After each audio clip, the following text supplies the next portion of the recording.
Assalamualaikum warahmatullahi wabarakatuh. Perkenalkan kami dari kelompok 1 yang beranggotakan Viko Dwiki Alvaris, NRP AR 001, Muhammad Abisa Maizar, NRP AR 0045, Rizky Adinata Pangestu, NRP 0064, Muhammad Ali Mukodas, NRP AR 001, Muhammad Fikri Rahman, NRP 002, dan Andi Natasya, NRP AR 003. Di sini kami akan mereview artikel hasil dari pembahasan dari kelompok 8 yang berjudul Analisis Perilaku Perburuan dan Perdagangan Satwa Liar dalam Perspektif Etika Biosentrisme. Oke, untuk yang pertama, hasil atau temuan mungkin bisa dilanjutkan teman saya, Ali. Mengacu pada indikator penelitian, yaitu menyampaikan data dengan contoh, tabel atau bagan, ataupun gambar, dan menjelaskannya. Dalam artikel sudah menyampaikan data dengan contoh, tabel, dan bagan, atau maupun gambar.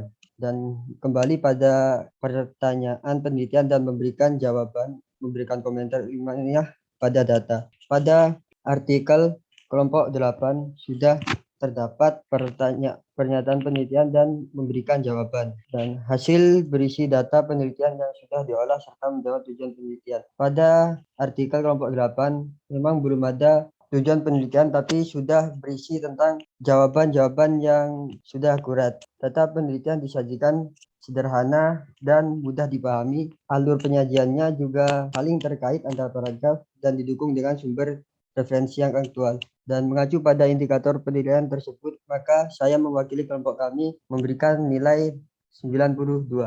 Baik, untuk selanjutnya yaitu pembahasan untuk indikator penilaiannya. Yang pertama, menyampaikan ringkasan tentang temuan penting, mengaitkan temuan dengan teori yang dipakai, dan penelitian lain dengan mempertimbangkan apakah temuan penelitian itu mendukung, mengembangkan, berkontradiksi dengan temuan sebelumnya, membuat rekomendasi untuk penelitian selanjutnya pada bidang yang sama. Untuk pembahasan yang pertama, yaitu kasus perburuan dan perdagangan satwa liar di Indonesia. Dalam artikel ini, penulis sudah menuliskan secara jelas dan terperinci dalam mengutarakan alasan mengapa satwa-satwa liar di Indonesia diburu dan diperjualbelikan.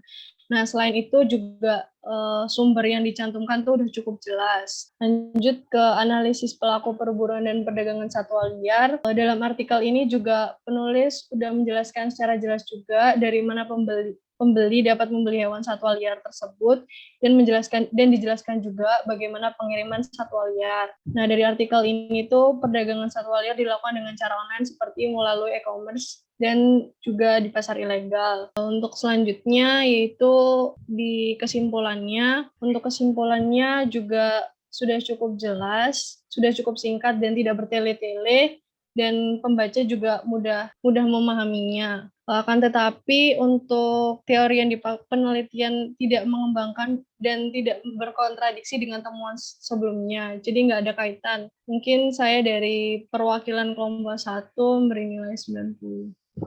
Untuk ejaan kalimat mungkin bisa dilanjutkan oleh teman saya. Ya, untuk ejaan sendiri, saya melihat dari artikel analisis perilaku perburuan dan perdagangan satwa liar dalam perspektif etika biosentrisme, saya melihat tidak terdapat lebih dari 3 jenis kesalahan ejaan. Maka dari itu, saya mewakili kelompok 1 memberi nilai 92. Terus untuk kalimat sendiri, setelah saya baca kalimat-kalimat yang ada di artikel, tidak terdapat kalimat yang belum tuntas, baik dari segi struktur maupun gagasan atau ide kalimat. Saya mewakili kelompok 1, saya mengasih nilai 90. Untuk yang selanjutnya bisa dilanjutkan oleh Viko. Ya, selanjutnya untuk paragraf, setelah saya baca artikel tersebut, tidak terdapat paragraf dalam satu kalimat, terus hubungan antar paragrafnya padu dan utuh. Saya mewakili kelompok 1, memberikan nilai 90.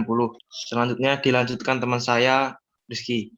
Dalam bagian anti plagiasi terdapat sumber rujukan pada setiap kutipan. Jumlah sumber kutipan dalam teks sama dengan jumlah pustaka dalam daftar pustaka. Cara penyusunan sumber kutipan dan daftar pustaka benar sesuai template JSH. Saya akan menilai kelompok 8 dengan nilai 91. Ya, untuk nilai keseluruhan setelah dijumlahkan semua menjadi 545, lalu dibagi 6, dikarenakan ada 6 kategori penilaian, nilai kelompok 8 menjadi 91. Cukup sekian dari kelompok kami. Apabila ada salah kata, mohon dimaafkan. Assalamualaikum warahmatullahi wabarakatuh.